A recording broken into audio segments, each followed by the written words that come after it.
to you. Robbie is an upcoming mover and shaker in teacher education and educational research. So for those of you who don't know Robbie, he works as a teacher educator and he also still works in schools, and that combination is a really important part of his professional and research profile. Most recently in schools, his work's focused on the interplay between instrumental and curriculum music lessons. So he's in the final stages of his doctorate, and he's already got 2 significant publications, one in music education research and the other in, I can never get this the right way around, action, criticism and theory for music education, both really highly rated music education peer-reviewed journals. So his research is currently focusing on the tensions that music teachers face within a marginalised subject area, and I think we could probably all identify with that. He's interested in the motivations that cause teachers to act in certain ways and how these how these respond to a given socio-cultural context. So what he's going to do, his talk is going to focus on his responsibility as a teacher educator and how he helps to students to work within a marginalised educational context, and he's going to focus on his summative reflections within his doctorate on the ethics of encouraging student-teacher resistance. So as someone who was in the publicly labelled The Blob by Michael Gove as a teacher educator 10 years ago, I can't wait. So I'm going to hand you straight over to Robbie. Thank you very much, Jenny. I'm very excited to share this research. If a little nervous, because this is the first time I've shared this part of my research. As Jenny alluded to there, I have prepared and published 2 papers previously, and I'm fairly confident with that sort of facet of my research. But as shall become clear in this presentation, the doctoral journey led me to a particular point, and then there's a really tangential moment, which was kind of important for me to reflect on, I felt, in the final reflections. In the final chapter, where previously I'd anticipated I might reflect in different ways. So if you'll bear with me, I will share my screen, and without further ado, I will go. So as Jenny alluded to there, I am interested in the ethical considerations one needs to make as a teacher educator in preparing students to resist sociocultural norms. But in order to kind of conceptualize that sort of argument, it's going to be important for me to give a brief overview of the thesis itself. I do mean a brief overview. I won't talk in any great depth about the sort of methodological approaches I took, or even really the detailed reflections that I worked on. But instead, I'll draw on 2 particular extracts from the thesis. One is a reflection from student 6, which was a really important turning point.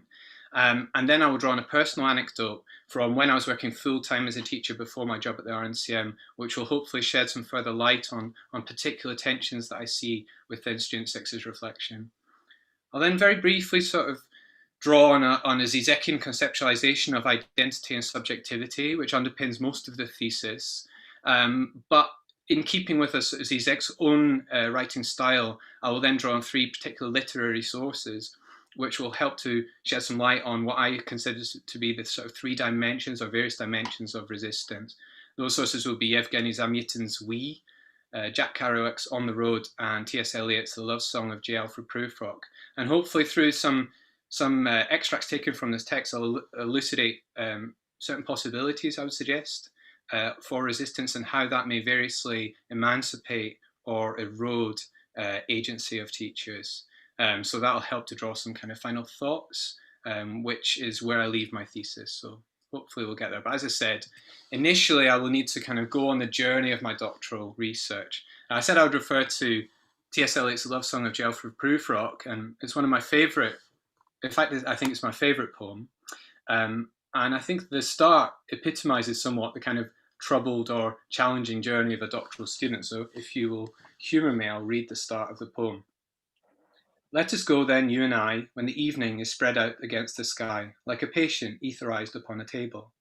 Let us go through certain half-deserted streets, the muttering treats of restless nights in one-night cheap hotels, and sawdust restaurants with oyster shells, streets that follow like a tedious argument of insidious intent, that lead you to an overwhelming question, oh, do not ask what is it, let us go and make our visit. My doctoral journey began in 2017 with a very particular intervention. Martin Fawtley was the keynote speaker at the MusicMark Northwest Conference. Now, MusicMark is a body that draws together music service teachers around England and lobbies on their behalf at a national level. And at this particular conference, he gave the keynote speech, but he also delivered a short seminar in which he asked just a series of simple questions. The first question he asked was, what do you value in a musical education? Now, within the room, the delegates were somewhat varied. We were working in different fields of music education, all within music services, but perhaps teaching different instruments in different contexts, or we were different ages and different points in our career. But what was interesting is the list that we came up with together was rather cohesive. It was a sort of sense that we had a shared understanding of what we believe music education was about or for. And it focused on what I would broadly describe as softer facets of music education. So teachers reflected on the importance of things like self-expression or creativity or making music with others as key tenets of what we valued. But then the sledgehammer blow came with his second question when he asked, do we practice what we value? Now, I wrote on this reflection at length in one of my papers we talked about earlier, and I just want to read an extract from how I perceived, I responded to that, and I'll read from the paper. I said, to this question, there was a palpable tension and acknowledgement of an uncomfortable truth. No, we typically do not. This discomfort was apparent in the various excuses that followed. We would like to, but this or that won't let us. Personally, the question became an uncomfortable mirror, connected to tensions existing within my own professional practice, that sense of being silenced by institutional pressures determining how and what I should teach. So the dichotomy between the ways that I would express how I wanted to teach music and then what I was actually doing in the classroom was a particular area I was interested in exploring. And indeed, as I came to work at the RNCM, I started to see a very similar process with the student teachers I worked with, where in university, as this extract on the left highlights, the students talked in similar ways to the delegates at that conference. Music was about being musical, about performance, about expressing ourselves, about including everyone. Whereas when the students went into school, it was a much more challenging space. The students had to reflect on managing behaviour, or dealing with other school structures. Much of what they valued in university seemed to be at odds with what they were doing in practice. So those were the stimulus for the research journey as a whole. Now, it's important to put that perspective within a national picture. Recent reports have consistently criticised, as Dobney et al. Put it, the crisis facing music education and connect that crisis explicitly to governmental policies, particularly those around accountability measures. Savigny Barnard similarly height this problem, but they connect it not only to students' lives, pupils' lives, but to teachers' lives, that there's a reduction of teachers in the profession. So Dobney et al.'s table makes it explicitly clear that in secondary school, from Key Stage 3 to 5, which is from when children enter secondary school and leave sixth form, from 2010 to about 2018, there's been a dramatic decrease in the number of hours that music has been taught. But their clarification is really helpful, so if you'll hear me again, I'll read an extract. It says, to put these changes into context, the total number of teaching hours across all subjects dropped by an average of 7.8% over that same period, whilst in EBAC subjects they rose. Now, I'm sure many of us are very familiar with what the EBAC is, but just to quickly elaborate, the EBAC is a collection of a very particular set of GCSE results, which are not actually emancipatory of the students whatsoever. It doesn't mean anything for them or their progress. What they are used for is an accountability measure. So schools are then judged on their EBAC results, and these form league tables. The important thing, as many of you know, is that the EBAC does not contain an arts subject. So in effect, what this all highlights is a consistent marginalisation of music within the curriculum. Against that backdrop, recent reports have also cited how teachers are feeling pressured in their position. An NEU survey highlights how 40% of teachers and 25% of recent entrants into the profession expect to leave very soon. Again, connecting this to issues to do with workload and accountability. DFE, the Department for Education, use the term accountable quite often, and this comes from the teachers' standards, where they say teachers are accountable for achieving the highest possible standards in work and conduct, which from my perspective doesn't sound too bad. That sounds appropriate. But the only other time they use accountability within that document is in relation to pupils' attainment, progress, and outcomes. And this is symptomatic of, I would argue, most governmental discourse at the moment, and this just being one example of those, which directly connects accountability to proving progress as a trend within English education. Indeed, then, we can't say that without mentioning Ofsted, which many of us will know is the inspectorate that goes into schools. Pitts, way back in 2000, argued the problems about this, where previously the inspectorate was a local authority affair, where yes, indeed, they would identify schools which were struggling or not doing as was deemed fit for their pupils, but would support teachers and schools to be able to do better. Pitts argues that the inspectorate no longer focus upon the role of disseminating innovation and good practice, but are concerned with measuring schools against national standards with public condemnation for those who fail. This all sets up a picture which I would describe as depersonalized and deprofessionalized. That the individual aspirations of teachers, perhaps in a musical context, what they value in music, are not as important as nationally set parameters, or indeed school set parameters. And a state of deprofessionalization, which for Lindblad and Goodson argue, from this position it is argued that teachers are increasingly controlled and supervised by managers and stakeholders. Comparison of schools' results and testing reduce the recognition of teachers' professional expertise and authority relative to those stakeholders. For me, this is very evocative of Foucault's notion of panopticism. And for those who don't know what a panopticon is, this is an example on the left. This is a prison in which the guard tower is centered at the very center of the prison, and all the prison cells constantly face the guard tower, such that all the prisoners at all times are constantly visible. And thus this, according to Foucault, is a state of conscious and permanent visibility that assures the automatic functioning of power. Perriman directly connects Ofsted inspections to this very thing, saying they induce panoptic performativity, a regime in which frequency of inspection and a sense of being perpetually under surveillance lead teachers to perform in ways dictated by the discourse of inspection. For music, this is highly problematic, as Horsley elucidates. Structural and discursive limitations caused by neoliberal emphasis on top-down policy creation and hierarchical accountability over communicative reason can be detrimental to both the content and the implementation of mandatory school curriculum, and can allow governments to forward agendas in areas incompatible with the arts. Perhaps this cartoon will help to elucidate the point I'm trying to make. In a world so concerned with proving progress and helping children to go a particular way, the question then is what might be lost? What facets of learning are negated? And in particular in music, what areas that we might value might not be important in that setting? This led me to ask three particular questions. My student teachers are going to be working in that very environment. They're going to be using that to develop their skills as teachers. So I asked, how might that current educational context impact upon the student teacher's development?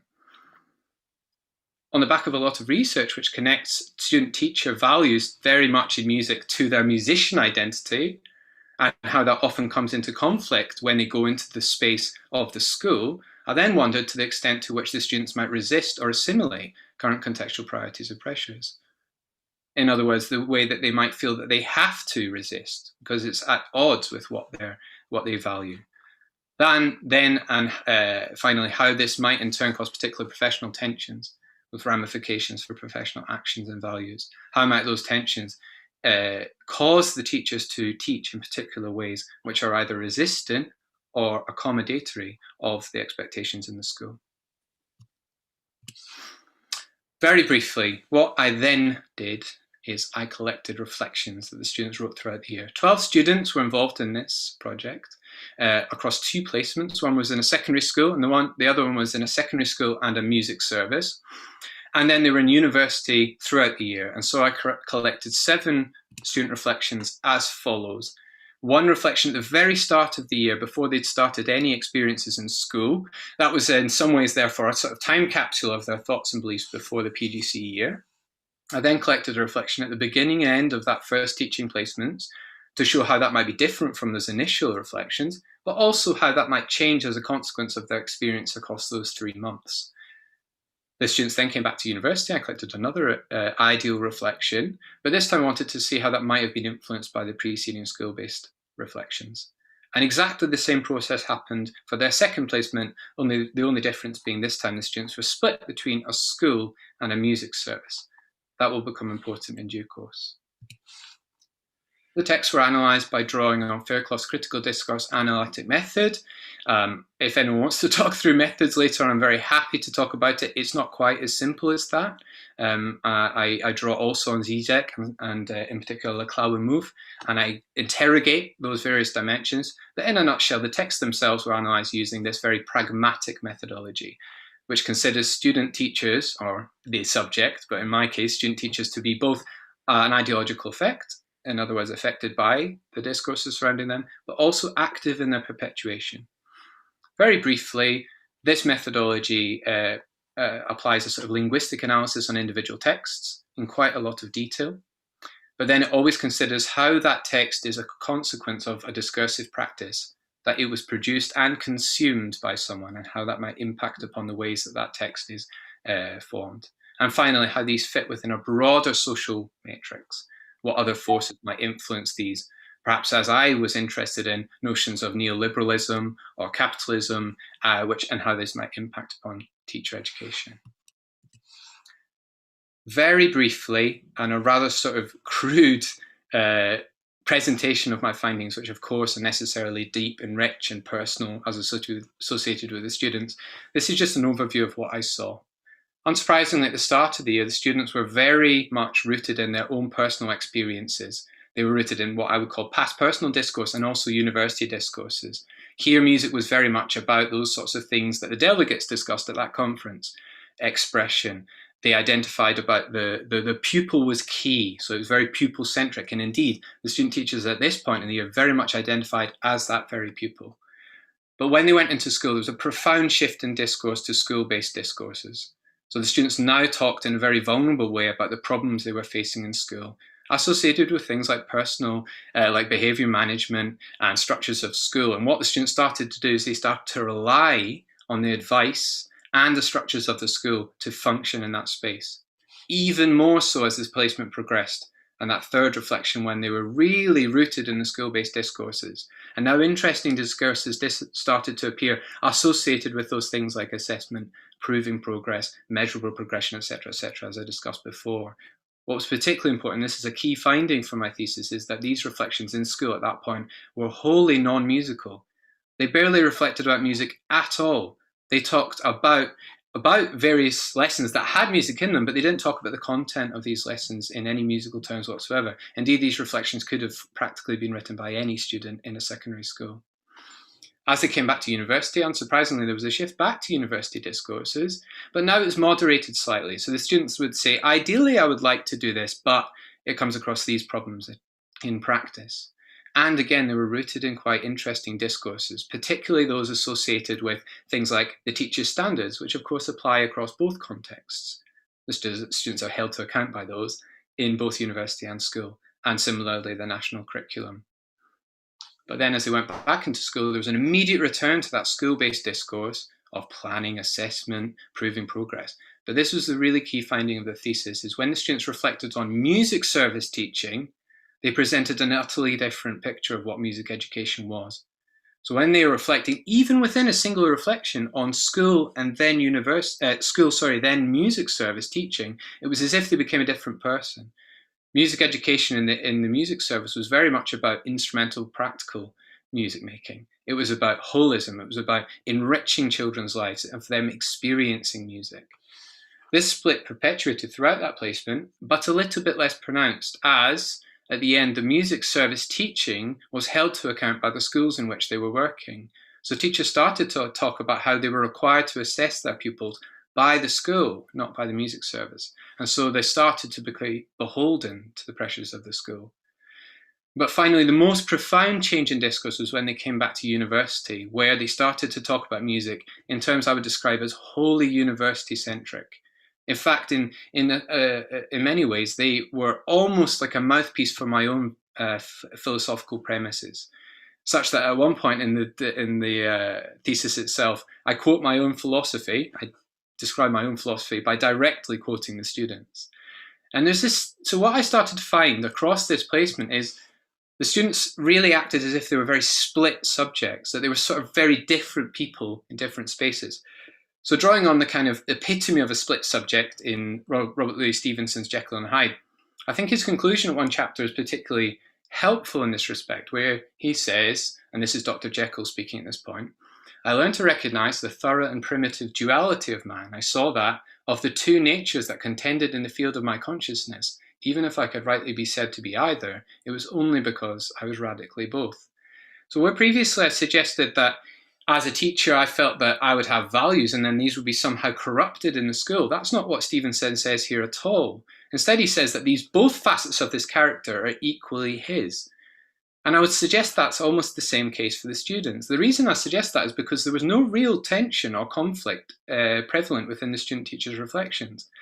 So when they moved between spaces and talked about music education in quite different terms, and indeed even conflicting terms, that didn't seem to cause in and of itself much tension. Instead, it was where one context imposed upon the other, as in that example I said at the end, where the school discourses start to impose upon music service discourse, that's where tension manifests. Very briefly, as I said, the thesis drew on a Zizekian conceptualization of subjectivity. Zizek draws on Lacan's premise of null subjectivity, whereby there's always an impossibility of the representation of the subject. So while the subject is positioned in various ways within society, these are always insufficient. Or as Zizek puts it, the subject cannot find a signifier which would be his own. Therefore, in that kind of void, that lack in the middle, this kind of sense that you're not complete, what Zizek suggests is this subject draws on those very external identifiers to create what he calls a fantasy, as a construction, as an imaginary scenario, filling out this void. So to give a kind of image of that, on the right of the screen here, this is a picture of, apparently, the first picture of a black hole. But if anything's clear from this image, we don't see a black hole at all. What we see is a star being drawn into the black hole. The whole still remains very profoundly nothing, not clear, not distinct. We don't know what that is. That's an epitome, effectively, of Zizek's conceptual framework.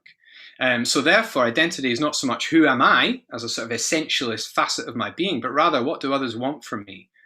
So Zizek says that desire, what I desire as a teacher, perhaps I could say, is not my own desire, but the other's desire. The expectations or impressions of other people around me. Okay, so that's an overview of the thesis up to that point and the theoretical implications. At this point, I would quite like to go into one particular reflection, which was by student 6 at the very end, their late school-based reflection, which was a real turning point for me, in that it outlay a particular trauma or difficulty that they had to face. So I quite like to read it out to you if that's okay, because I think it somehow gives it a bit of life. I know you can read, but I will read it for us. This is student 6 saying, "This is the last week of my Block B placement. Monday the 6th was a bank holiday, which gave me more time to prepare for Tuesday's observation. I was observed by RG, that's me, and the external examiner. Now, the external examiner is a peer at another university whose job is to come and make sure that I am supporting the students properly, that MMU and the RNCM effectively is doing the job that they're supposed to be doing. In effect, the external examiner is there to audit me." Student 6 continues, "I was really stressed out when planning and preparing for the lesson. However, when I was teaching it, I forgot about them being there and observing me. I was more concerned if pupils will understand what I'm trying to teach them. We did lesson on offbeats and syncopation in reggae. During our conversation after the lesson, I realised that my lessons are not as musical as I thought they were. I did not notice that I was teaching loads of theory before getting to any music making. It never felt like it when I was teaching, but it has been like that before. I tried to adapt the structure from my mentor. Start with do it now task to settle the class. Most of the time it is a silent activity, which after then leads into a listening task, which is designed for pupils to pick out one or more focus points of the lesson. And then it leads into telling the learning objective and explaining what is what. And then finally we go to instruments and put it into practice. I have had lessons where I go to get to music making after 20, even 30 minutes of me talking or the class discussing the topic. It was really eye-opening." Now, I remember this lesson very well. Indeed, the student teacher did talk for 30 minutes at her students about reggae. She outlined all the historical facts about it, what the theoretical knowledge they were supposed to do was, and the students diligently sat and wrote in their books. But I argued that the lesson was not musical whatsoever. The children were not really engaged in any music making at all. They didn't even listen to a reggae song. What they ended up doing, the practical activity, was where one child at a keyboard would play the bass note and the other child would play a chord. So that it went 1, 2, 3, 4, which ended up sounding like some sort of bizarre Bavarian beer band. It was absolutely not reggae. And so my intervention suggested that she needed to immerse these pupils in a much more real musical experience of what reggae should be. At the very least, they should sing it or clap along to a reggae to get that reggae offbeat. The student reflection continues. On Friday, I taught another Year 8 lesson, the same lesson. However, this time I tried to do it through musical activities. I was really struggling to get them to understand the offbeats. We were counting along 1, 2, 3, 4 and playing on the offbeat, on the beat and off the beat. We were clapping along the song, clapping the beats that felt appropriate to the song. Once we added counting to the clapping, most of the class changed their clapping to the on the beat. I was really confused by it. In a way, it was an absolute car crash, that lesson. And so what I found in this example is that the pedagogy that I advocated for this student ended up being profoundly difficult for her to manage. In fact, impossible. She couldn't do it. If I return back to this previous section, what she discussed at the end about the do it now task and then the silent activity and setting the learning objectives, this is exactly the sort of thing I want the students to resist. This is learning through rote. This is learning facts and figures and not musical learning. But the problem was, as soon as I asked them to do really musical learning, perhaps because the student themselves were not used to it, perhaps because the school didn't do it in that way, and indeed certainly because the pupils couldn't really do it, perhaps I was setting her up to fail. I don't know if anyone knows Mitchell and Webb, but I absolutely love their sketch shows. And one of the first sketches is where this rather bizarre conversation between two Nazi SS officers in which they wonder by looking at the skull on their hat whether or not they are indeed the baddies. And so I started to ask myself the very same question. Do I effectively set up expectations at university that are not fit for practice? Does my university-centric practice, is it too at odds with what's going on at school? Do I erode rather than support the student's professional efficacy? To try and draw some more light on that, I'm going to draw on a very personal reflection from when I was a teacher, full-time in a music service before coming to the RNCM. Now, at this point in my career, I'd mostly specialised as a specialist instrumental teacher, but this particular year had a change in my timetable, as I will explain. Again, I'll read if that's okay with you. Previously, my responsibilities had largely involved primary curricular and instrumental music teaching. But this particular year, I was brought in to support a failing secondary music department by teaching Key Stage 3, ages 11 to 14, music every Wednesday. Frankly, the music department felt like a post-apocalyptic classroom where music had once been taught. Broken instruments were scattered everywhere, faded posters of musical had-beens were peeling off the wall, and ancient computers running outdated software dominated the many desks that filled the room. On the first day, I was handed student workbooks for each year group that were filled with key terminology crosswords, name the note activities, and a weekly requirement for the pupils to write, "This week I have learnt" statements.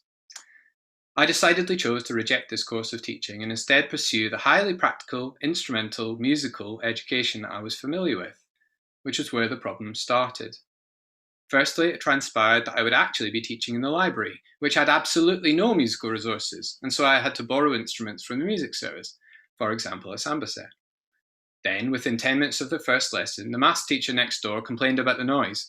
Despite tactfully affirming that music teaching necessitated noise, they complained every week thereafter, both to me and the senior leadership team, such that I was first moved to the hall, where the dinner staff also complained about the noise and how I disrupted the lunch setup, and then back to the cramped music classroom. But the real challenge was with the pupils who, having clearly never really experienced a practical musical education, lacked many of the fundamental skills I assumed would be there, notably the capacity to recognise and repeat a simple rhythm in time. Therefore, my expectations were typically too high, which often resulted in a rejection of the musical activity I introduced and a catastrophic breakdown in our relationship. To my shame, I became a very angry teacher. Meanwhile, the school had recently been heavily criticised by Ofsted for the behaviour of their pupils, which only made things harder. In short, this was the worst teaching experience of my life, which led me to fundamentally question my capacity as a teacher, to worry incessantly about going into the school, and, ultimately, to present at hospital with profound chest pains. Essentially, the application of a music service pedagogy that appeased my fantasy of good music teaching was in clear antagonism with this new context, such that it would have been significantly easier to abide by the existing habits of the school. This week, I have learned not to make music in the classroom. And so whilst I agree with Randall Alsop in his book, which is called Remixing the Classroom, and his call that there is a breach, a general failure to act in required ways in the field of music education, not least in response to enormous socio-political upheavals, as we've noticed in the last 2 years. But on the flip side, where professional lives are made significantly easier, why not encourage the student teachers to assimilate their contextual discourses? What right do I have to ask them to resist where, obviously, this caused profound problems in practice? What are the ethical implications of doing so? What is at stake? To try and draw out some of my thoughts here, I then turn to some theory. As I said, I drew on Zizek's kind of writing style where he draws on literary sources, and I'll start with Yevgeny Zamyatin's We. Now, if you haven't read the book, I highly recommend reading it. For me, it's an absolute masterpiece. It is a precursor to the other dystopian novels like 1984. Indeed, Orwell, I understand, was highly influenced by this text. However, distinct from those texts, the main protagonist here, who's called D503, all the characters are given numbers, the main protagonist absolutely loves the system in which he's abiding. In fact, more than that, he absolutely holds it up. He creates it, as this extract highlights. He states, I saw everything, the unalterably straight lines, the sparkling glass of the sidewalks, the divine parallelepipeds of the transparent dwellings, the squared harmony of the grey-blue ranks. I had conquered the old gods and the old life. I myself had created this. So he absolutely, fully and willfully submits himself to this system. But what, as happens in most stories of its ilk, he falls in love. He falls in love with a person he shouldn't really fall in love, a cigarette-smoking, alcohol-drinking flirt. And it's not deemed a positive thing, it's deemed a trauma, which is exemplified in this hilarious encounter when he goes to the doctor. And the doctor says, you're in bad shape, it looks like you're developing a soul. D503 says, well, that's very dangerous, incurable, the doctor says. But what's really going on? I can't understand. And ultimately he states, I held on all the harder to that thinnest of hands. I was terrified of losing my life belt. Taking this into an educational context, Vaben and Bjerg wrote a very lovely but very poignant paper all about teachers' lives being changed in Danish primary schools, where state legislation meant that head teachers at schools could utterly determine the working lives of teachers, not just the hours that they taught, but where they taught those hours, where previously teachers had a lot more autonomy.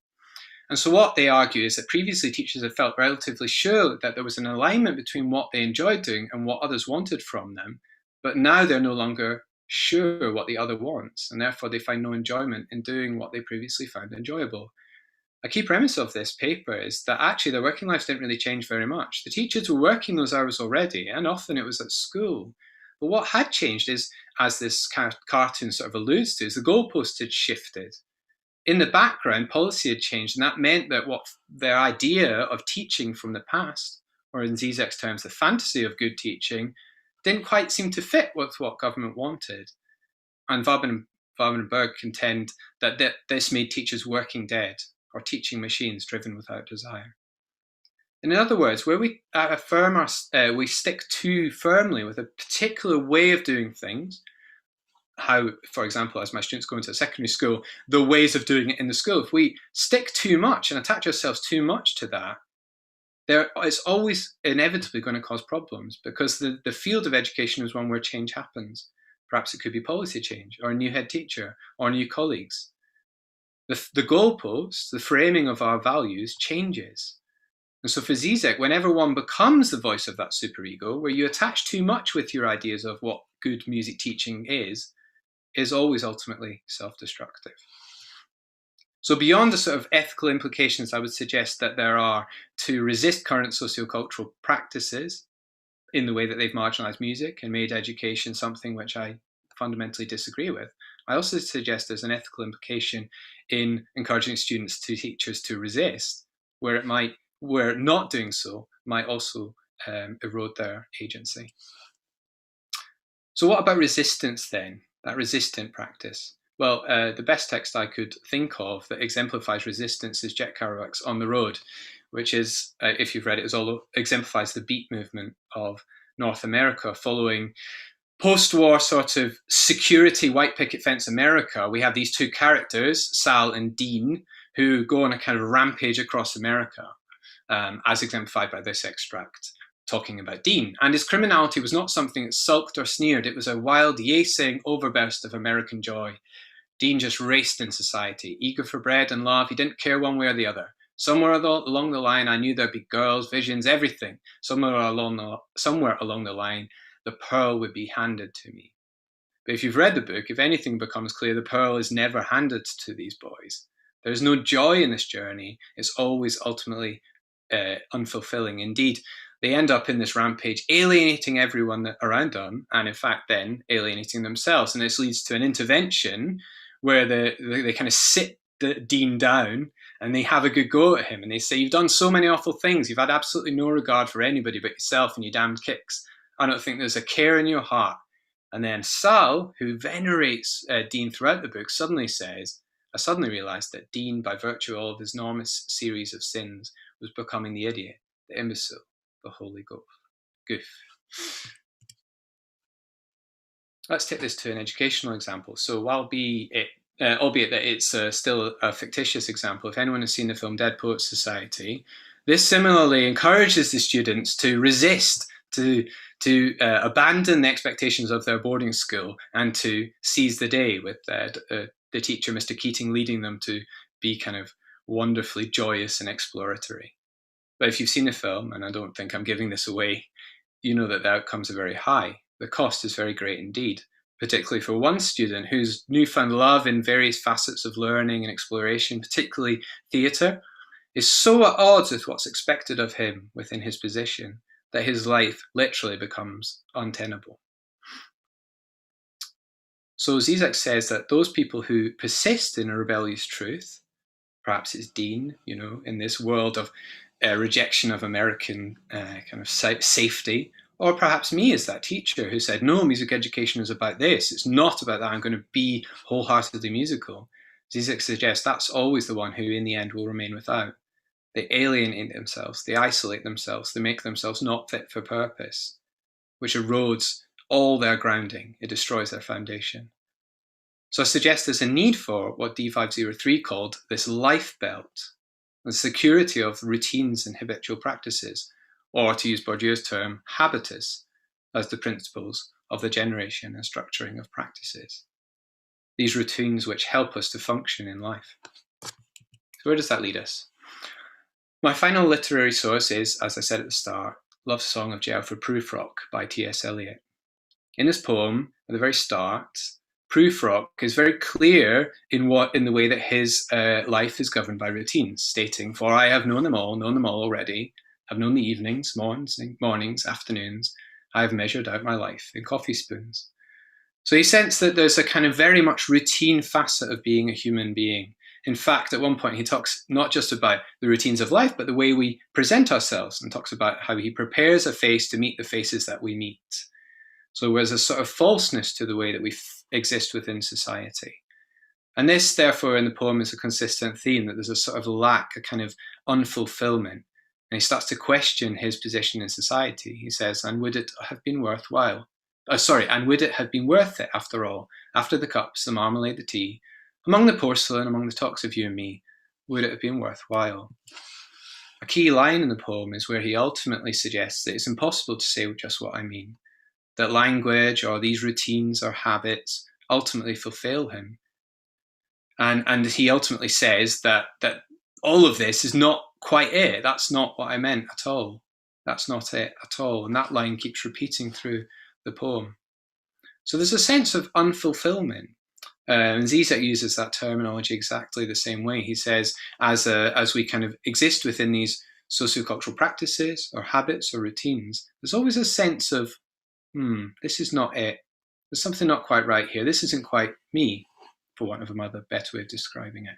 But importantly, Zizek doesn't think of this as a problematic moment, but rather potentially emancipatory. He argues we succeed in transmitting the dimension of subjectivity by means of the failure itself, through the radical insufficiency, through the absolute maladjustment of the predicate in relation to the subject.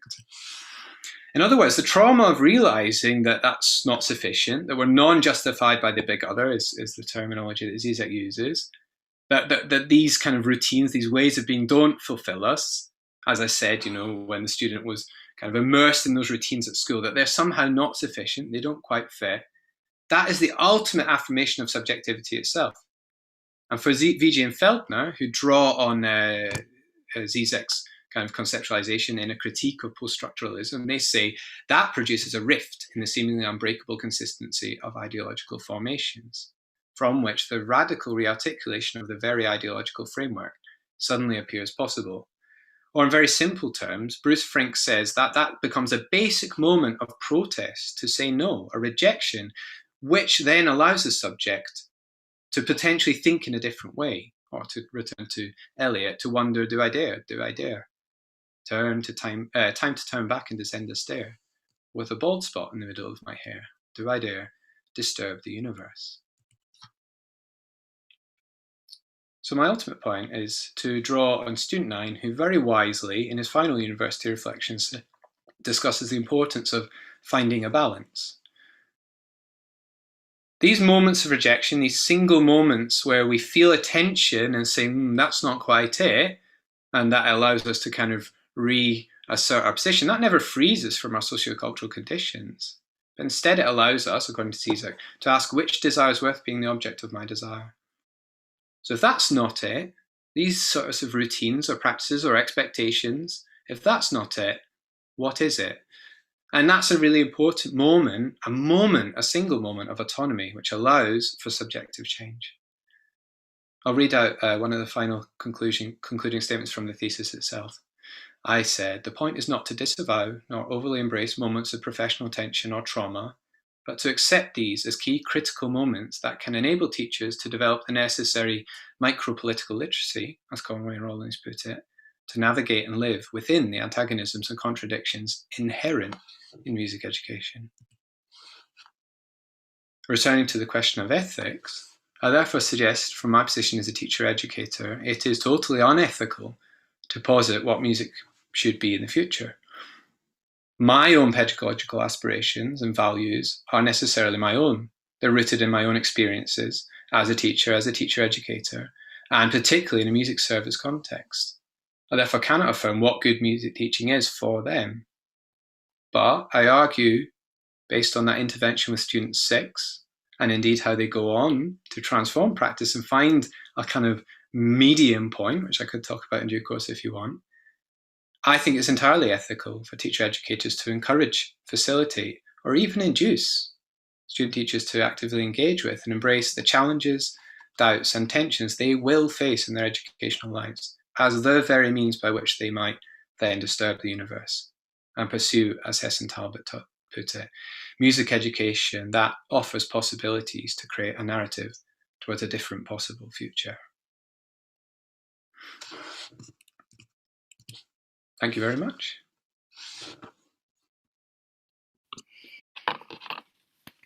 Thank you very much, Robbie.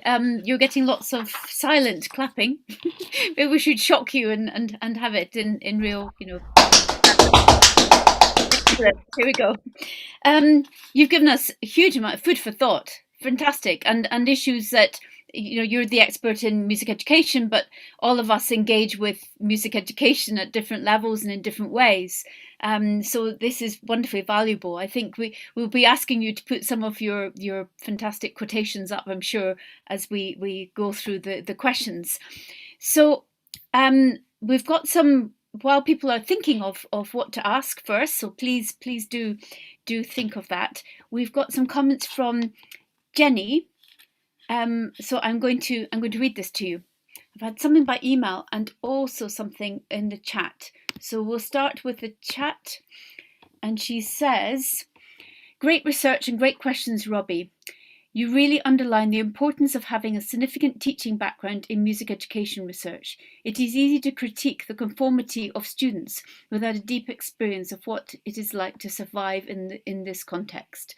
Sorry to have to go. I will catch the rest on the recording." So that takes me to the email she sent me with a question. Okay, I'm looking forward to reading your thesis.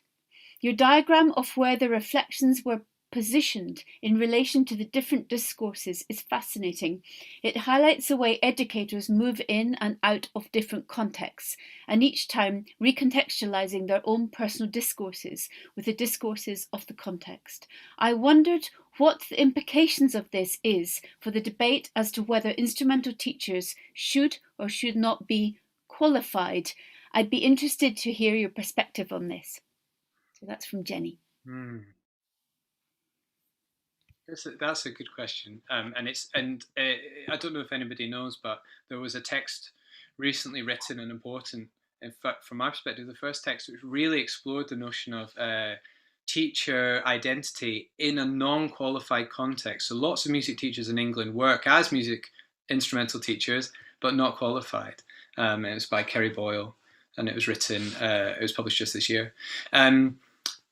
What the question was associated with the importance of being professional, I suppose, or qualified in that space.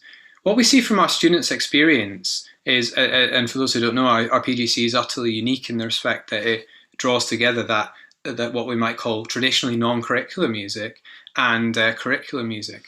But if you look at governmental discourse, not least the new model curriculum, that advocates across the board that music education hubs are brought into secondary schools to now teach more and more. So whole class instrumental teaching. So that's why I'm finding this question is difficult to answer, because for two reasons. One, we need a staff who are capable to do that, to move between those spaces and do it well. But at the same time, there's a problem there, because taking that teaching out of the school and putting it into the hands of the music service potentially further risks the marginalisation of school in those music in those contexts. So where I alluded to the statistics earlier that there have been a reduction of teaching hours across the board, that for me could potentially only further exemplifies why that should happen, because good music teaching apparently doesn't happen in the classroom. It happens in music education hubs. So what I really want my student teachers to do moving forward is to invigorate both those two contexts and show how they achieve different aims in certain ways, and how one teacher can move between the spaces and bring the value of both contexts into the other. Just to finish with, music service teaching, whilst I said, it's wholly musically ordinated and experiential and all that sort of thing, is weak in that it's completely focused on performance and doesn't have the richness of what we might call broader curricular music, which involves things like composition is a great example. Very little composition happens in music services at all. Or listening to music. They don't really engage with listening to music, or critical theory, or reflection, or etc., etc. All important facets of being, from my perspective, a rounded musician. On the flip side, of course, as I've alluded to, school-based music is just musically weak. They're not really engaging in music. That's a big, broad, sweeping statement, and lots of schools do that, but my professional impression is that lots of schools also don't do that, and which is why it's been systematically marginalised. Wow, that's a very good and fulsome answer. And I guess there are probably issues around unqualified and what we mean by that precisely, because I guess people are often qualified to teach performance, but not other aspects, those more varied aspects which you just listed. I mean, one thing, just so I didn't really talk about qualification, I suppose there's a difference, isn't there, between being qualified and able. One thing that the PGC offers that most of my colleagues working as sort of freelance teachers who didn't, is it gives us space. So it gives us a year in which to reflect critically on our pedagogy and to think and have time to do so. Whereas, teachers who go in and are doing it kind of from the get-go, from when they leave college, don't have that time to reflect on their own practice.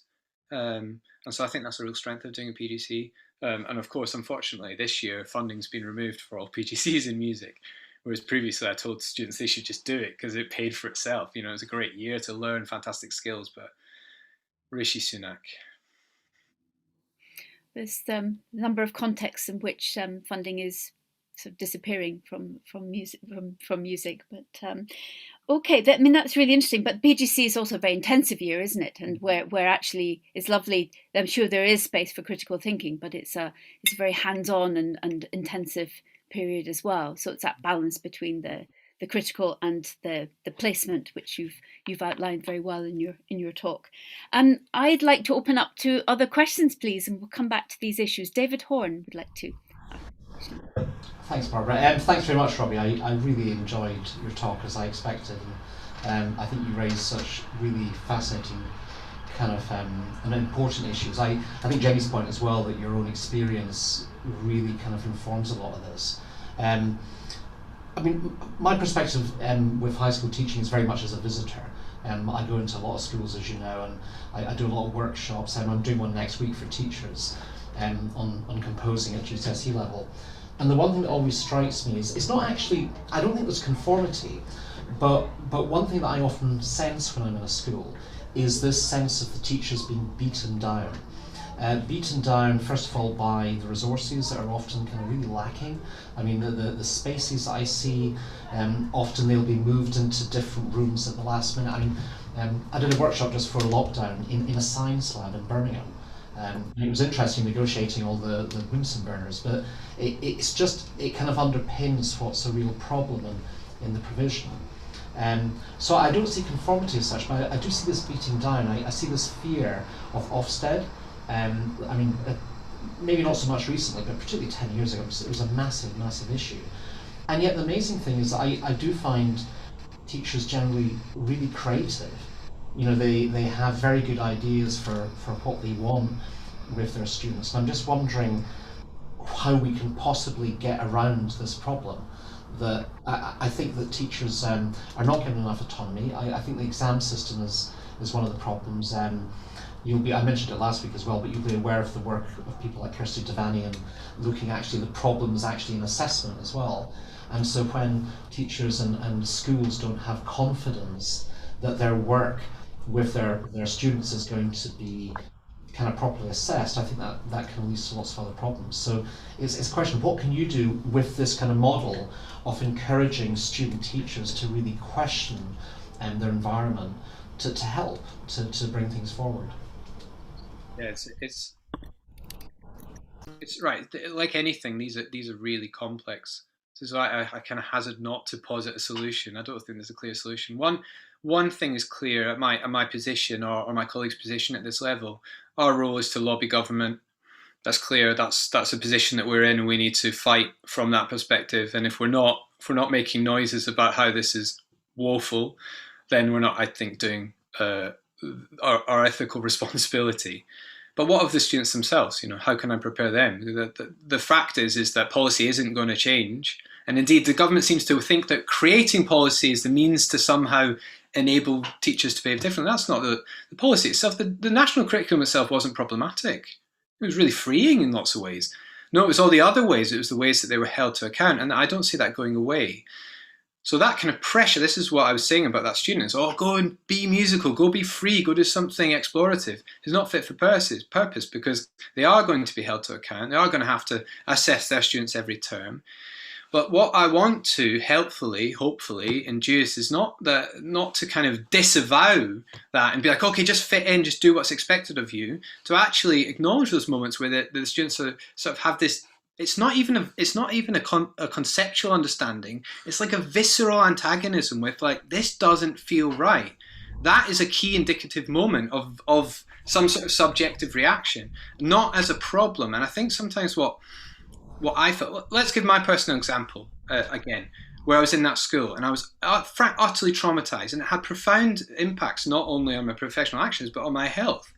So that's not what I'm not saying that those traumas are good things, but it was indicative of a crisis that I had to address, and it caused me to leave.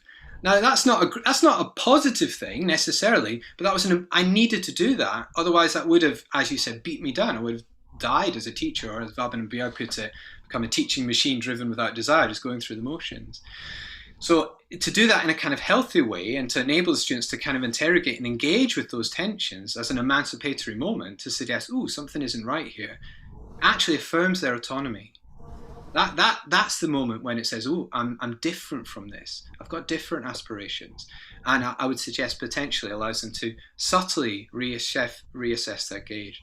As I said in the title, we're never going to escape from this context. A weakness, I would say, in academic research in this field, particularly from the American school, is they sort of give off this impression, and I criticise myself for this actually in the thesis, of setting up this situation allows the students to somehow gain a sort of enlightenment, a sort of cognitive awareness of themselves, and then they can sort of act as free agents. And sort of, that's not it at all. I just don't agree with that at all. What they need to do is they need to be able to manage these antagonisms and decide at certain points where they should reject practices, and at other points where they're like, I just need to go with this. Maybe I do need to assess the students every half term, and there's nothing I can do about it. Okay, how can I do that in a way that's beneficial to me and them? Or rather, these routines which I just can't get away with. That's part of being in a school. I guess it's that kind of balance, I suppose, that I'm looking for.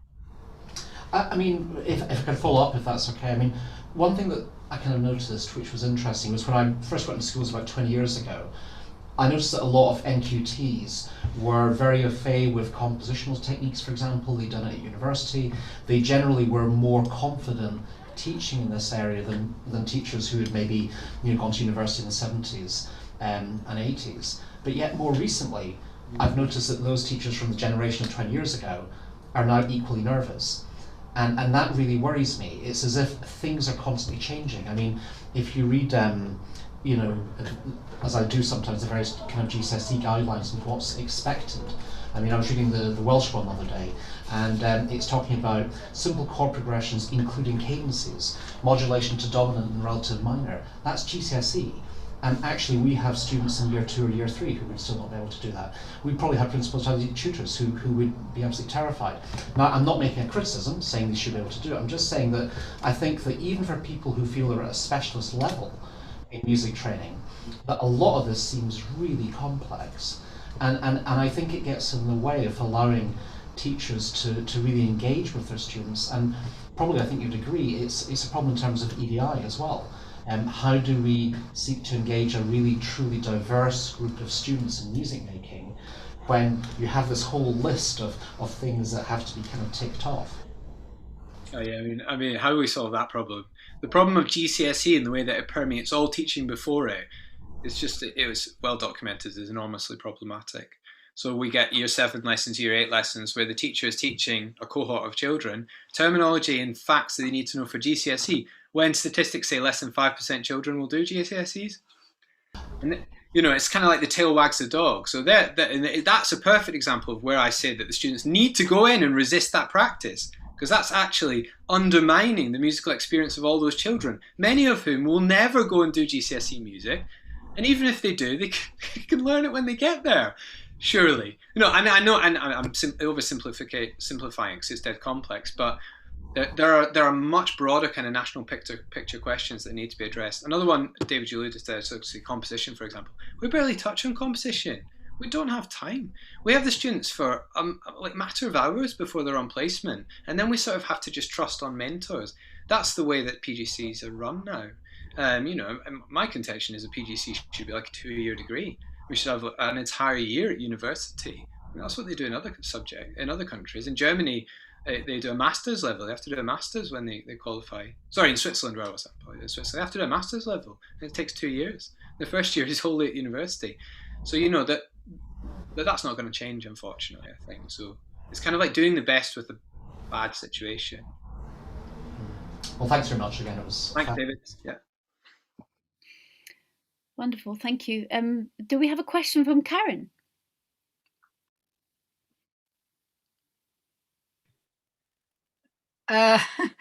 Actually, I hadn't really got to the question. I'm on the level of the thought before the question, maybe, as usual. I feel that you have analysed and described very well the dystopia in which we live, not just in education, but generally. And I completely agree with what I think you were saying, which is that the first step is to realise that what you're living in is not normal. I mean, not just it doesn't fit you personally as a teacher, but it doesn't fit, full stop. And because it's, as you point out, it's easier to manage the situation if you recognize it for what it is. And one of the things that occurred to me as you were talking was that the various situations you describe reek of a profound lack of respect for the subject, for the teacher and the profession of teaching, for students and children. There's a complete disregard for the value of the person and of the subject, in addition to knowledge and teaching and learning. And in terms of the micro level on which one can act, which is probably the only level, I think introducing respect into the situation helps a lot, because students realize that you value what you do. You value what you think and feel about it. You value music in all various ways one could say what that is. And they feel that from you. And that's the first stage in improving things, I think, because you can't just fix it. There's no fixing, you know, but you can start to foster an alternative way of thinking and feeling by doing it yourself. Yeah. One thing I think that I'm getting more and more. So the interrogation of that particular reflection was a key moment, because it made me think, gosh, am I setting these students up to fail? And then when I really thought about it, I just thought, actually, no, it's not that at all. This is a necessary moment for the student teachers to kind of just step back a little bit from all the discourses that they're fitting into, and to just have a critical distance from everything, including what I say to them. They're interrogating it all. I absolutely agree with you. For me, the only way really to transform education is in the classrooms. I've got a really strong sense that senior leaders in schools are probably not going to, unless you're in a very lucky situation, lead by example and sort of lead schools into a different possible future, because they're so beholden to, these accountability measures that I've talked about before. And indeed, frankly, the people who get into leadership positions in schools are ones who abide very well within those systems of governance. Exactly. Okay? So what I think is that, and this is the challenge for the student teachers, the change happens in their classroom. Actually, music teachers have a bit of a get out of jail free card, frankly, because no one really cares about them in the school. Exactly. Which is an emancipatory thing. They can do whatever they want. And when I see music going really, really, really well in the schools, and I do see fantastic music departments, I've been quite condescending really of music in schools. I do see wonderful music departments. They're doing amazing things in the classroom, and that invigorates music in the space in the school. Yeah. That then they take that year 9 class that no one can teach. They put them on the stage in an assembly and get them to play a samba to the whole school, and everyone's literal jaws hit the floor. That emancipates music within a school and makes it valuable. I've got a sneaky suspicion that in many schools, music deserved to be marginalised and pushed to the side because it frankly just wasn't very good. In fact, there was a very interesting presentation at the Music Mark National Conference 2 years ago in Sheffield, where a head teacher bravely stood on the stage and described how he decidedly got rid of music from his school, precisely because it was awful. And then 2 years later, he employed a new music teacher who was great. And music is now really popular in his schools. Mm. So I think that actually, one of the theoretical points of this talk is, I do hold teachers to account as well. Yeah.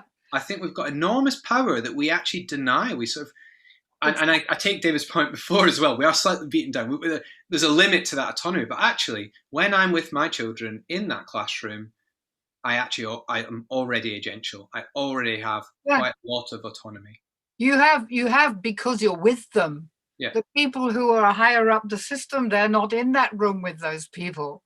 I call it slightly flying below the radar, you know. It's a sort of subversive activity, teaching, actually, because nothing on top is actually helping you to do it. You have to go under the thing. You are the one with those people. You just have to put up with not earning very much. But flying below the radar, you can effect transformations or collaborate in transformations with the people that you work with as people, as a person with people. If I can draw on a personal example again, not to be too kind of self-centered in this talk, this is going on YouTube, and I don't mind who knows it. Since working at Bolton Music Service, I have never summatively assessed classes. I've decidedly rejected it at all points, all the way through, because the assessment processes I was asked to apply on the students were fundamentally problematic. So I just didn't do them. I was just sort of careless. I just flew beneath the radar. And when, you know, my senior manager sort of said, "Oh, you need to assess the children," I'll be like, and I just didn't do it. And no one ever asked me about it. And that's the point when actually the structure is not as important as we think it is. And it's only by testing that water and you go, actually, they don't need this. They've just proven to me they don't need it because they didn't ask for it. That's not always the case. And I wouldn't communicate that to my kind of students in the room. I just found that I could get away with that. And that actually, it was very emancipatory for me. I sort of wonder, though, having watched in state school music teaching through my twins and seen how it can be quite transformational, how some teachers have the ability to get children on side in a brilliant way, and others find it more difficult. But also, you say that in some ways, because no one cares what they do. But I wonder whether many music teachers do feel a bit anxious and under pressure for their jobs, because it's a subject potentially that's at risk, and actually that can impede that transformational work that can go on with young people. Yes, Barbara, we do. Yeah, I mean, that's right. I mean, one thing just, I suppose, to respond to that is music is still, thankfully, on the national curriculum. It is a statutory part of children's education. And albeit that statistic is pretty damning, children should be learning music at Key Stage 3. So why is it possible that, that's been reduced? How is that possible? Who's allowed that to happen? So that's the sort of interrogation where I sort of go back and say, well, if I was a teacher in that school, and they said to me, I would have to fight that. I would have to fight for my position. That's not easy. No. Carousel timetables are a perfect example of that, which just absolutely denied the value of music in the curriculum. I would have just completely hit the roof if I was school I was in asked to put in a carousel timetable. It's not easy though. I'm not pretending it's easy, as Jen well knows. Jen, do you want to come in there? I can do. I've got a piano lesson in 1 minute. I'm really sorry. I don't know. I feel like I shouldn't start talking in contexts like this, because as I've just messaged to you, I'll either start ranting or I'll start crying. But so much of what you said, Robbie, has resonated. I think one of the, I have got questions, but I can't wait for the answers, so it would be rude to ask them.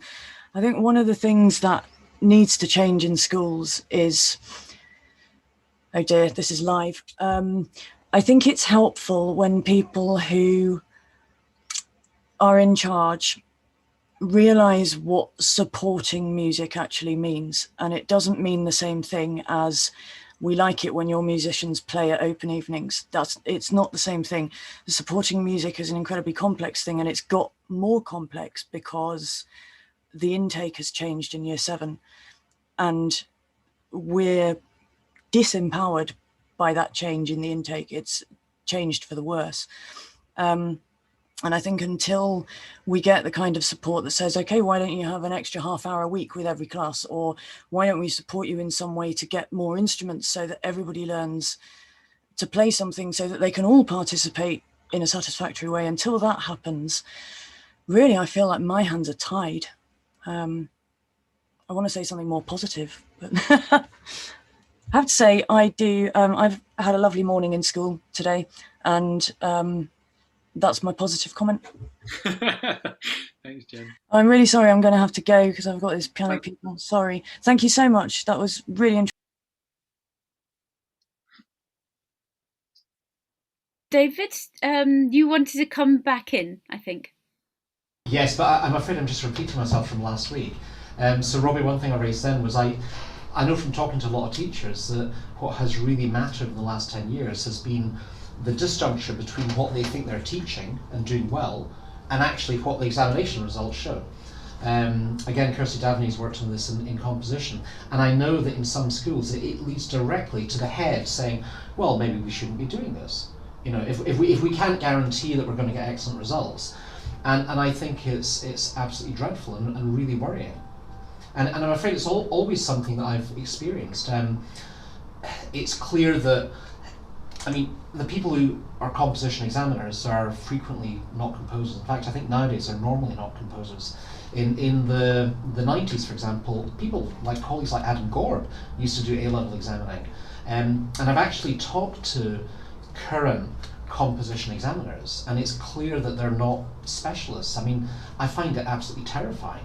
I don't know what it is that they're assessing, and talking to teachers, it seems that they don't know what's being assessed either. Now, obviously that's in my own particular area of composition that I'm really interested in, but surely that's affecting the whole examining across the board. Yeah, well, so a great example of that is how last year the examination system completely fell on its face. Completely fell on its face, no one seemed to know what to do. But the fascinating thing is then they just trusted teachers' opinions. Why not do that more? Why can't we do that? Why? And you know, David talked, didn't you, earlier about this idea of like being held to account. You know, if that word was changed to trusted. So if we go back that's to that's what I've always said.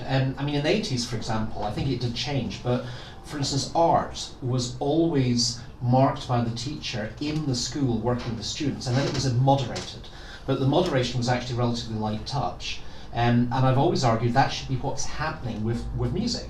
Because the fact is you've got to trust the teachers working within their environment.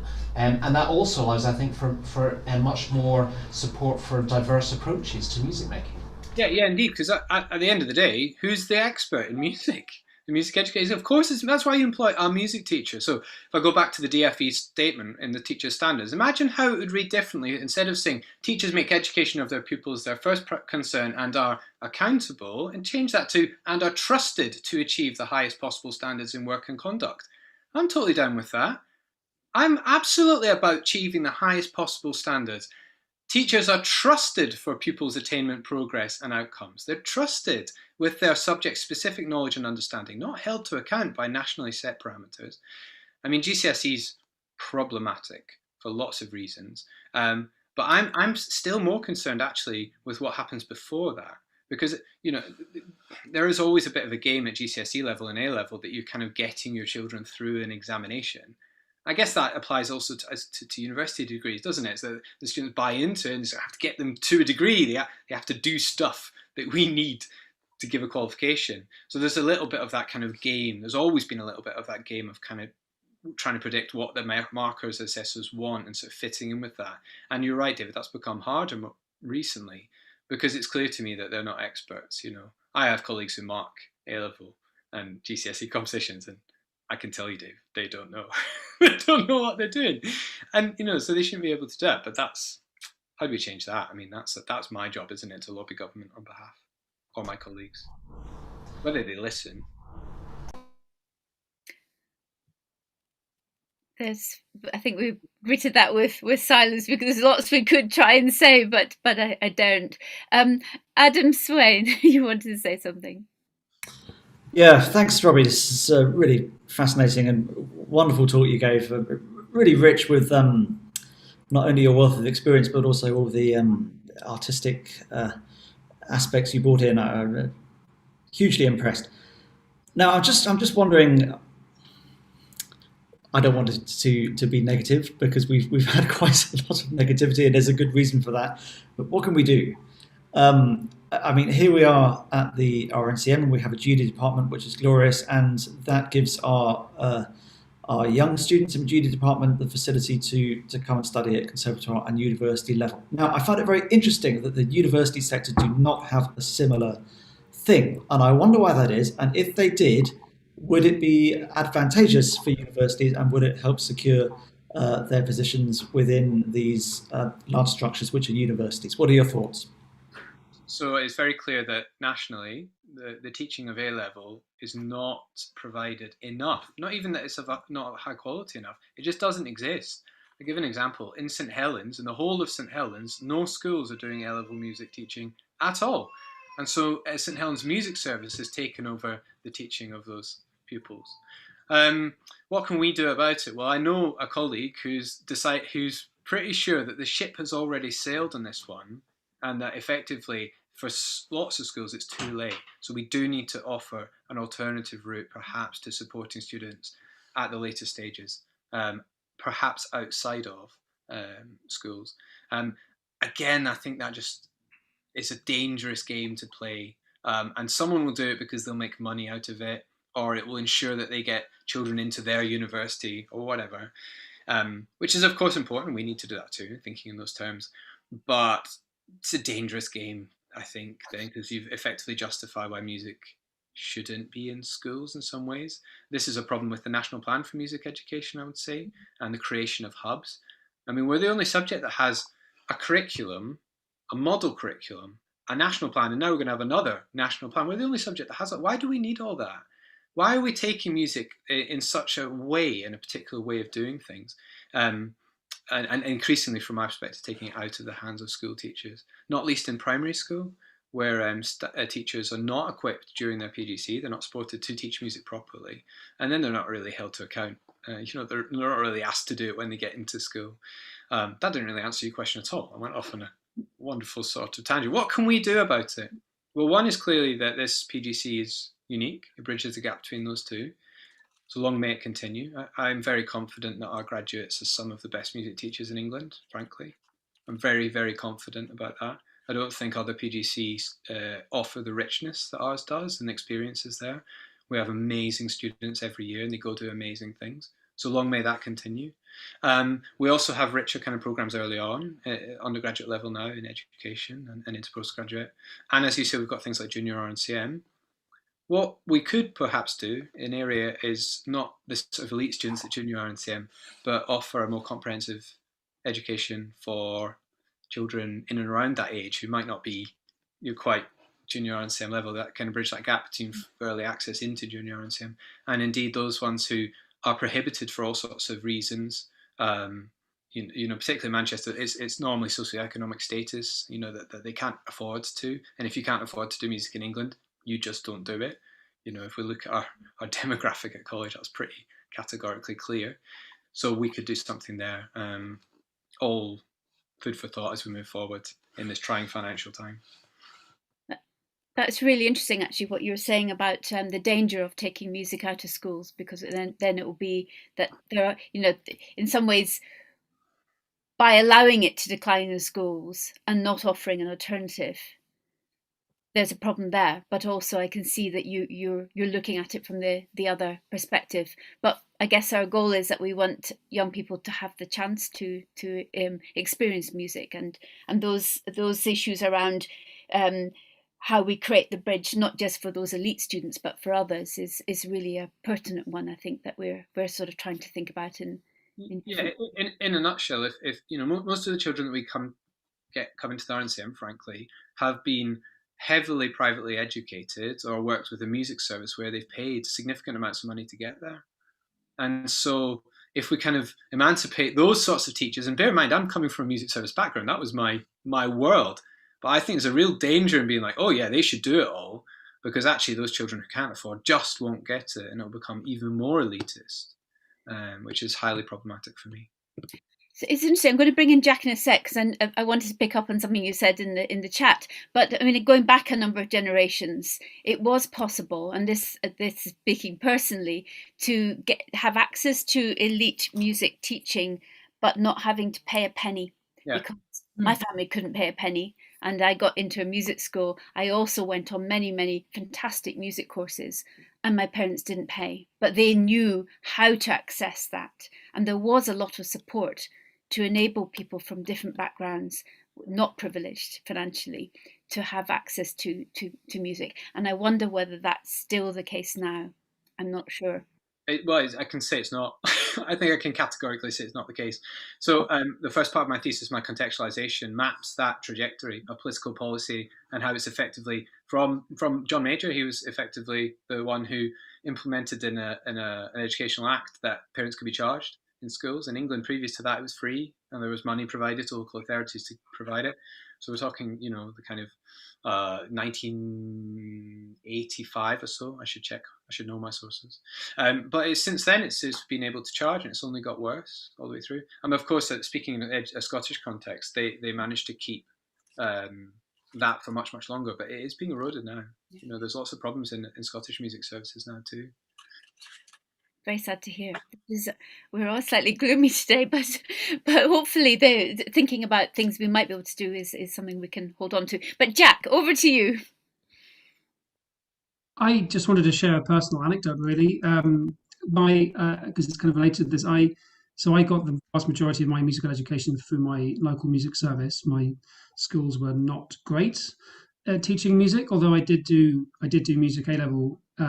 It's worthy of note that of the 3 people in my class that got an A overall in music A level, in the actual the examine part of the test that we had to do, we got, I think, a C and 2 E's. But anyway, the part I wanted to say was that I got 15 years ago or so, I got invited to interview for the joint course in Manchester, and I had to provide to the university a essay on music and a harmonised chorale. And I had never done either of those things. I'd never written a significant essay on music, and I had never harmonised a Bach chorale before. And so I was really put in quite a tough position. And it's one that I'm sure many people share. So I don't know how that's changed in recent years. I don't know what the requirements are today, but it's certainly a situation that I can sympathise with. I mean, it's a shame that Jenny's not here, because I know that Jenny has raised that very question for us. Do we need A-level as a requirement to come to the RNCM? What does that mean? Does an A-level really support lots of the musicians that we might be getting here? Thanks for sharing that, Jack. My other point, sorry, Barbara, I just wanted to clarify my other point that you mentioned in the chat, only because you mentioned how in Switzerland they have specialised programmes in pedagogy at master's level, and I got several friends who've taken them, and I also was saying that in Germany there's a significant proportion take a specialised pedagogical programme at bachelor's level as well. Mm-hmm.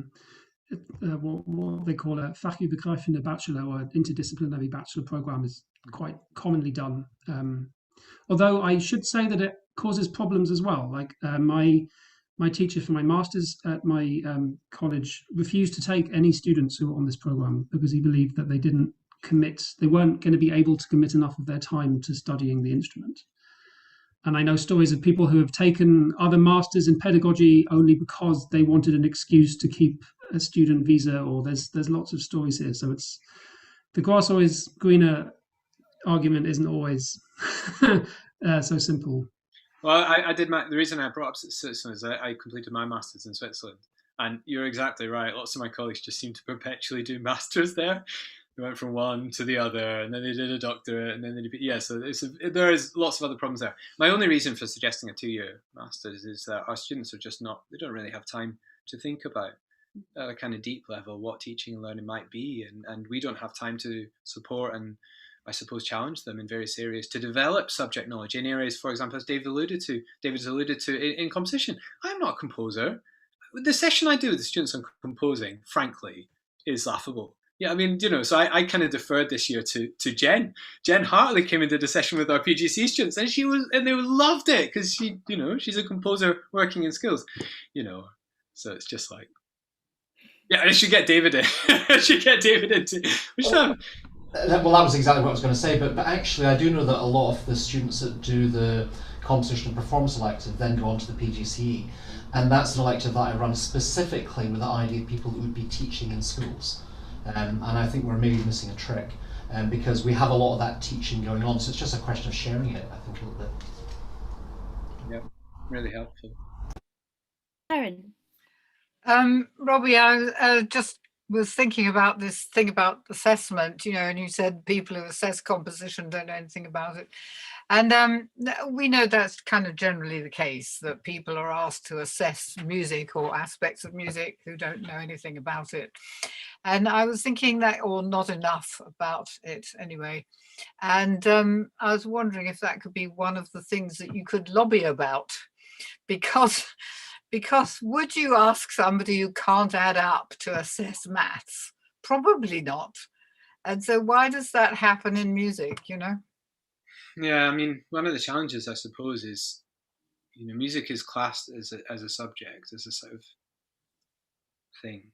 Yeah. It's massive, isn't it? It's Yeah. massive. And so they have an hour a week, if that, Key Stage 3, and maybe a little bit more at GCSE. It's an enormous thing to try and help, pupils to compose, to listen critically, to analyse, to perform. There's a lot there, isn't there?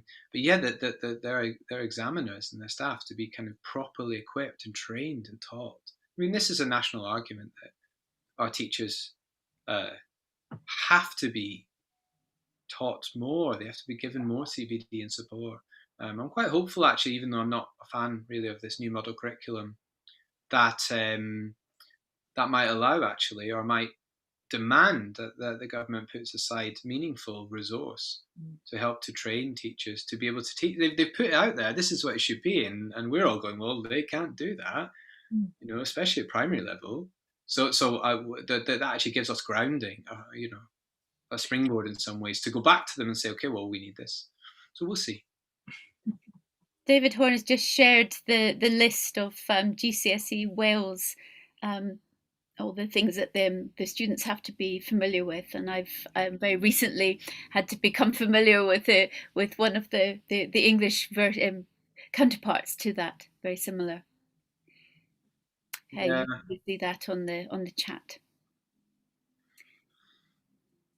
I mean, as always I say in our sessions with the students, the problem in music is knowing about those terms and knowing what those terms means is not sufficient. Whereas in another subject, I don't know if anyone did biology at school. My experience of biology at school was I just learned absolutely tons of lists of stuff. I had absolutely no idea how the kidney works, but I knew what all the bits were called, and I could just regurgitate that in exam, and I did really well. Music's not like that, is it? You have to identify something like an anacrusis, which was there. That's quite a profound knowledge or skill, and that was my real criticism in the thesis. I talk a lot about that, about the tensions between knowledge, sort of epistemological tension in schools, about naming of things. Sort of knowledge is concrete pieces of information that can somehow be put in students' heads, and that's learning done. And music is, musical learning, which is just a much more complex, kettle of fish, really. And you kind of, how do I actually know I know that? Well, I have to maybe show it or whatever. So I talked about Martin Fawley at the start. In fact, that intervention was precisely on the back of a big piece of work he did on assessment and how we might assess differently in schools for the ISM, and that's exactly about that. Assessing through exploring, notating, talking, this, that, the other thing, performing, moving. Why not? All these different ways that we can assess. We can, but that schools struggle with that notion of learning and assessment.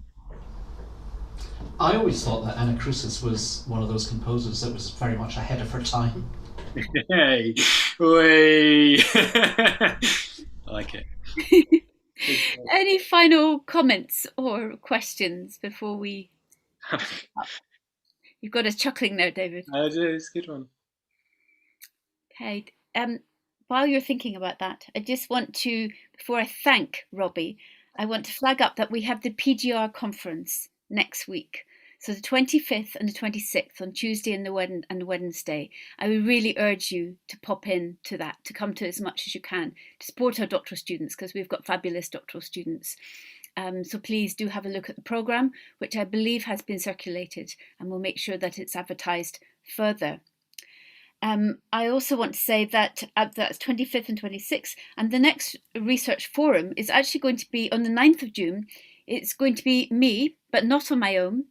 I'm bringing along the pianist Elizabeth Mucha, who was at school with me at the St Mary's Music School, and we've over the past 3 years have been working and teasing out. She's been fascinated by my work on Jeanne Battery, the singer, because she works on, as a pianist, she works on sort of transposing this, creating almost narratives and dramas, and now film around particular topics relating to women and music and art. So Jeanne Battery, who's a much lesser known figure than Alma Mahler or Clara Schumann, is going to get some treatment, which is fabulous. And the London Song Festival, we're going to be putting on a performance, I suppose, in collaboration. So this is an example of research and how it can then be transposed to something else to reach very different audiences. And I'm learning a huge amount from working with Elizabeth. And I think David was at school with Liz too. I think you might have overlapped a little bit. We overlapped. She was in sixth form when I was in year one,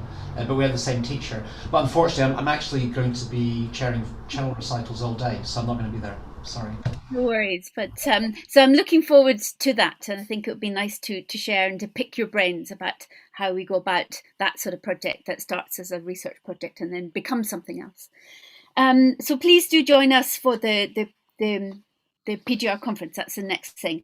And I'd like to thank Robbie. You've given us a huge amount of food for thought. The sort of depth and in terms of the conceptual discussion, the political, the discussion, the policy, the comments you made around music and education, and also the personal element have given us a really fascinating late afternoon. So thank you very much for that. Well, thank you very much. Thank you for your comments too. Hear how well your research is going. Thank you. Okay, see you all soon and enjoy sunshine. There's some outside.